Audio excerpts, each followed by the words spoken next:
Бұл видеода біз Canva Visual Suite 2, яғни мультидизайн мүмкіндігімен танысамыз. Бұрын контентті, мысалы презентацияны, әдістемелік нұсқаулықты, сабақ жоспарын және әлеуметтік желілерге арналған постты дайындау үшін бірнеше жеке жоба жасау қажет болады. Ал қазір бұл форматтарды барлығын бір файлда біріктіруге болады. Бұл уақытты айтарлықтай үнемдеп, бүкіл жобаның тұтас көрінісін есте сақтауға көмектеседі. Мультидизайн жасау үшін Canva-ның басты бетінде ұнаған форматты таңдап, жобаны бастауға болады. Осыдан кейін басқа форматтарды осы жобаға тікелей қоса аласыз. Ол үшін беттер панеліндегі қосу батырмасының жанындағы көрсеткіні басу жеткілікті. Мысалы, презентация жасап отырсаңыз, оған құжат, интерактивті тақта немесе Instagram постын қоса аласыз. Әр формат өз өлшемінде, бірақ бәрі бір жобада. Арасында еркін ауысып жұмыс істеуге болады.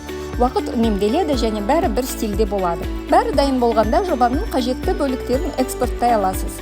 Құжатты, мысалы PDF форматында, визуалдарды PNG форматында, ал видеоны MP4 форматында.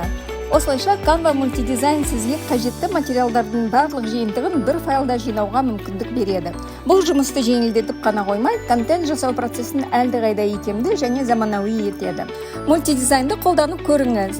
Оқу материалдарын дайындау қаншалықты жеңіл әрі ыңғайлы екенін өз көзіңізбен көресіз.